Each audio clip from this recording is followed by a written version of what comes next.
तुमच्या computer skills upgrade करायच्या आहे? दिशा कम्प्युटर इन्स्टिट्यूट घेऊन आले आहेत महा डिस्काउंट ऑफर. आता कोणताही कोर्स करा फक्त 1800 रुपयांमध्ये.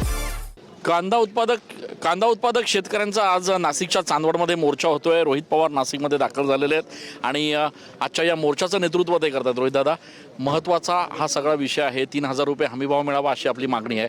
काय सांगा? या मोर्चाचं प्रतिनिधित्व जर आपण बघितलं तर इथं असणारे सामान्य शेतकरी करत आहेत. आम्ही फक्त या मोर्चामध्ये सहभाग त्या ठिकाणी घेत आहोत. नक्कीच आमचे जिल्हा अध्यक्ष असतील, तालुका अध्यक्ष असतील व इथं असणारे इतरही सर्व मित्रपक्ष असतील यांनी सहकार्य या मोर्चासाठी त्या ठिकाणी केलेलं आहे.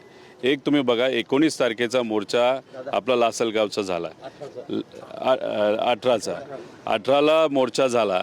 त्यावेळेस आम्ही काही मागण्या केल्या होत्या. त्याच्यामध्ये प्रामुख्याने आमची मागणी होती की 2023ला इलेक्शनच्या आधी देवेंद्र फडणवीस साहेबांनी सांगितलं होतं की 24 रुपये कांद्याला आम्ही त्या ठिकाणी भाव देऊ, आणि मग आत्ता इलेक्शन झाल्यानंतर तुम्ही म्हणता 12.5 रुपये. मग आम्ही तिथं लोकांना घेऊन जे आंदोलन केलं ते संवाद साधला. याच्यामुळे सरकारवर प्रेशर आलं आणि काल तुम्ही बघितलं असेल, म्हणजे आजच्या आंदोलनाच्या आधी 15.5 रुपये काल रेट तिथं डिक्लेअर झाला. पण या 15.5 रुपयामध्ये सुद्धा काय होणार आहे? त्यामुळे लवकरात लवकर रेट वाढवला पाहिजे असं आमच्या सगळ्यांचं त्याच्यामध्ये मागणी आहे. त्याच्याचबरोबर नाफेडकडनं जो माल खरेदी केला जातो तो 2 लाख टन करण्यात आला, तो वाढवण्यात यावा. खरेदी ही मार्केट कमिटीमध्ये करण्यात यावी आणि इथे एक स्पर्धा होईल, ज्याने भाव वाढेल अशी आमची अपेक्षा. आणि जो काही माल 7-8 लाख टन घेतला जाईल नाफेडकडनं तो भारतात विकण्यापेक्षा भारताच्या बाहेर विकावा अशी एक आमची मागणी आहे. ज्या लोकांनी आतापर्यंत कांदा दिलाय त्यांना तुम्ही 10 रुपयाचं अनुदान द्या. शेतकऱ्यांशी आम्ही चर्चा करत होतो. शेतकऱ्यांचं असं म्हणणं आहे 96,000 रुपये एकरी साधारण त्यांना खर्च येतो एक ट्रॅक्टर काढायचा. तर मग अशा वेळेला कसं परवडणार आहे शेतकऱ्यांना? त्यांचा 48,000 रुपये म्हणजे निम्मा खर्च सुद्धा त्यांचा निघत नाही त्याच्यात. नाही, बघा, अंदाज आमचा आहे की समजा शेतापासून मार्केटपर्यंत कांदा जर आणायचा असेल तर 1 लाख रुपये प्रति एकर असा खर्च आमच्या शेतकऱ्याचा आहे. आणि याच्यात जर आपण यंदा काय झालं आहे, बऱ्याच ठिकाणी अवकाळी पाऊस झाला आहे, गारपीट झालेली आहे, त्यामुळे उत्पादकता कमी आहे. म्हणजे कुठेतरी खर्च वाढला पण प्रोडक्शन कमी झालेलं आहे. त्यामुळे खर्च हा जर शेतकऱ्याचा आज बघितला किलोला हा 18 ते 19 रुपयाच्या आसपास आहे. त्यामुळे साहजिकच आहे शेतकऱ्याला जर जगायचं असेल, कारण का आता उद्या जाऊन म्हणजे येणाऱ्या काळामध्ये पाऊससुद्धा कमी पडण्याची शक्यता आहे. त्यामुळे पाऊस जेव्हा कमी पडतो ते वर्ष, त्यानंतर पुढचं वर्ष म्हणजे 2 वर्ष काढायचे आहेत, हे नुकसानात गेलेलं वर्ष म्हणजे 3 वर्ष शेतकऱ्याला जगायचं कसं हा प्रश्न जेव्हा निर्माण होतो. त्यामुळे आम्ही म्हणतोय की कमीत कमी 24 रुपये तरी रेट द्यायला काय हरकत आहे. काय झालं आहे, हे शेतकरी लढतायत, रस्त्यावर उतरत आहेत, आम्ही त्यांच्याबरोबर त्या ठिकाणी आहोत. पण आज जर सत्ताधाऱ्यांकडे आपण बघितलं तर चर्चा काय चालली, MLCचं कुठलं सीट कोणाला याच्यामध्ये वाटाघाटी तिथं चालल्यात. इथं म्हणजे शेतकरी मरायला लागला आहे. आणि त्या ठिकाणी म्हणजे काल आम्ही सर्वजण मिळून सांत्वन करण्यासाठी गेलो होतो निकम परिवाराला. तिथं एक शेतकऱ्यांनी आत्महत्या केली, कांद्याचा भाव मिळाला नाही मिळेल. पण हे सत्तेतले नेते फक्त आम्हाला MLCचं पद घोडेबाजार करण्यासाठी कुठलं मिळतं याच्यात ते गुंतलेले आहेत. 3000 रुपये हमीभाव जरी मिळाला तरी ती परिस्थिती सुधारेल असं वाटतंय का आपल्याला?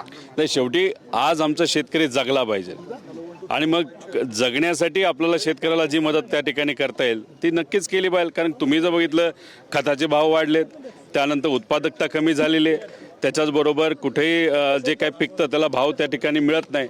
आणि याच्यात दुसरे जे खर्च आहेत जे शेतकऱ्याचे आहेत, घर बांधायला घेतलं ते स्टील वाढले, महागाई वाढलेली, पेट्रोल डिझेल वाढलेले, पेट्रोल कुठेतरी 112ला गेले, डिझेल 97ला गेले.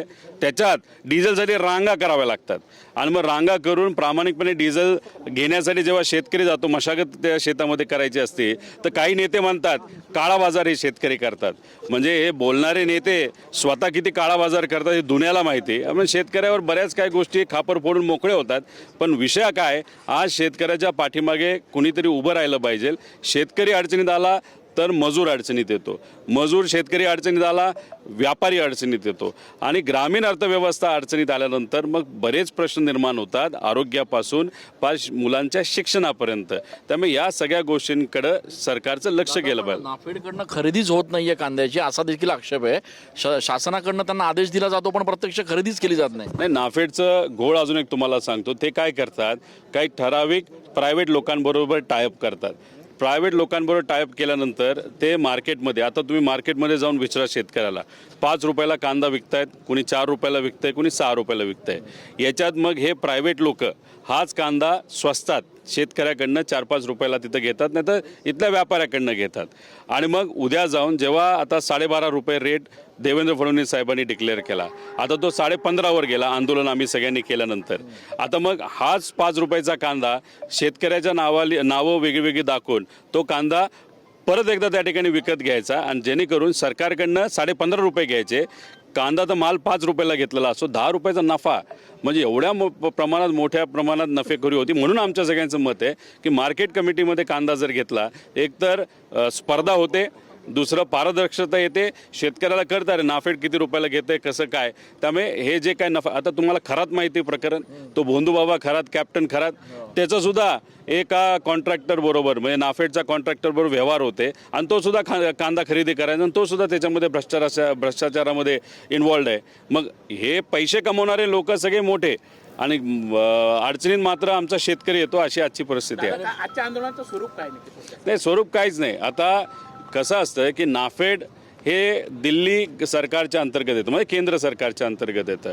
आता हा जो चांदगडला आम्ही त्या ठिकाणी चांदवडला आम्ही आहोत, तर आता हा जो मार्ग आहे तो दिल्लीला जाणार आहे. म्हणजे मुंबई ती दिल्ली आहे, मुंबई झोपली आहे, दिल्ली झोपली आहे.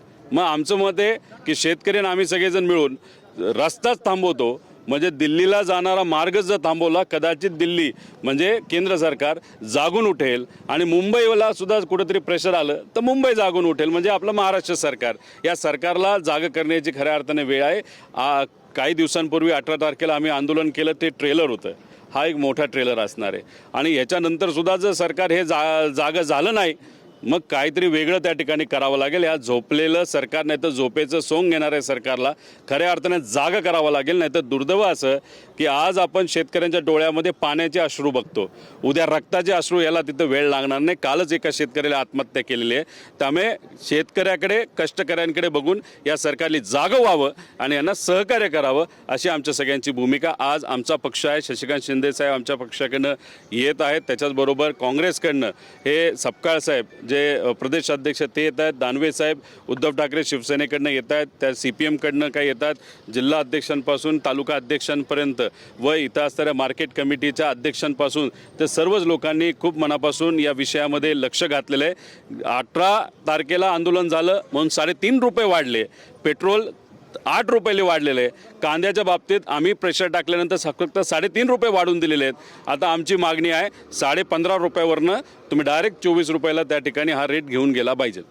कांदा उत्पादकांना डिझेल देखील पुरवठा होत नाही, शेतीचे कामं खोळंबले, डिझेलची टंचाई आणि डिझेलचे भाव पण दिवसेंदिवस. आता तुम्ही बघा, पाऊस येण्यापूर्वी मशागत करावी लागते, नांगरावं लागतं, मग पाऊस आल्यानंतर काही प्रमाणात पेरणी आपण करू शकतो.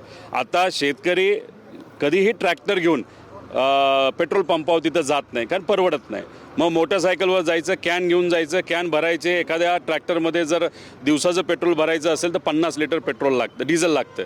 आणि मग असं गेल्यानंतर तिथं रांगा लागत आहेत, कारण एखाद्या तालुक्यामध्ये 10 पेट्रोल पंप असतील, डिझेल पंप असतील, तर त्यातले फक्त 2 चालू आहेत. 2 डिझेल पंपाला फक्त डिझेल दिलं जातं. पंप चालकांची कुठेही काही चूक नाही.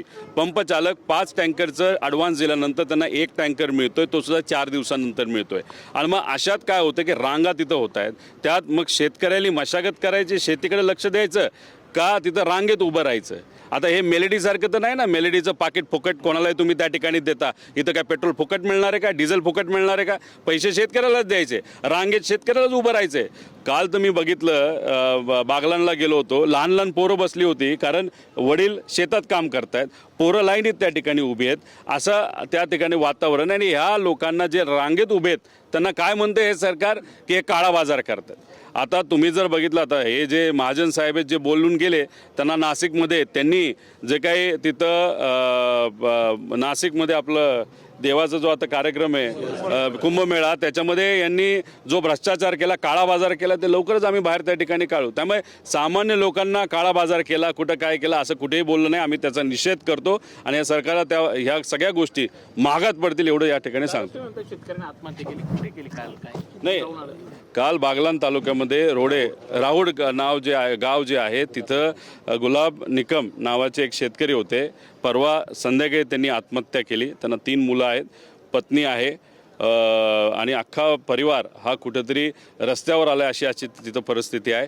का त्यांनी आत्महत्या केली तर 3.5 एकर कांदा त्यांनी लावला होता. जो खरीपाचा कांदा होता त्याला भाव त्यावेळेस तिथं मिळाला नव्हता. रब्बीचा आत्ताचा जो कांदा आहे तो तिथं कुठंच त्यांना विकता आला नाही, भाव नाही मिळाला म्हणून त्यांनी फुकटात काही लोकांना तिथं दिला. आणि मग घेतलेलं कर्ज 3.5 लाखाचं त्यांचं क्रॉप लोन होतं ते त्यांना भरता येत नव्हतं. आणि या सगळ्या प्रेशरमुळे आणि मुलांची लग्न होत नव्हती, म्हणजे मुलांची लग्न होत नाहीत. मग अशा प्रेशरमध्ये दुर्दैवाने त्या व्यक्तीने त्या शेतकऱ्याने परवा संध्याकाळी आत्महत्या केली.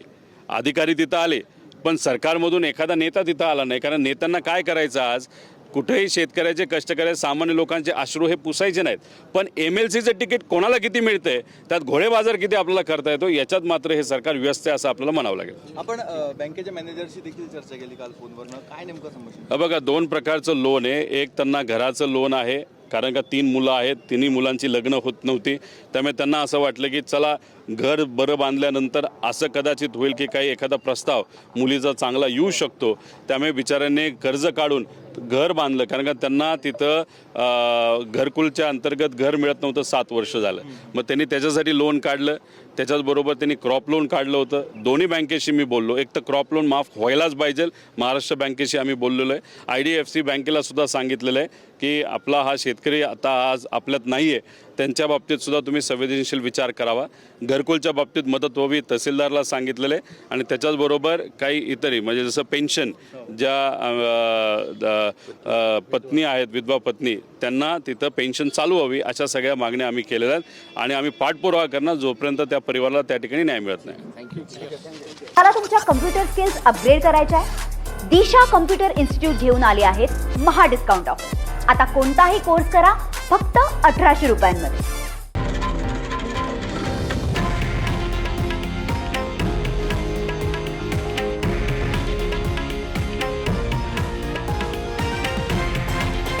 हे आहे देशातील नंबर 1 न्यूज नेटवर्क आणि आपण पाहत आहात TV9 मराठी, एकमेव.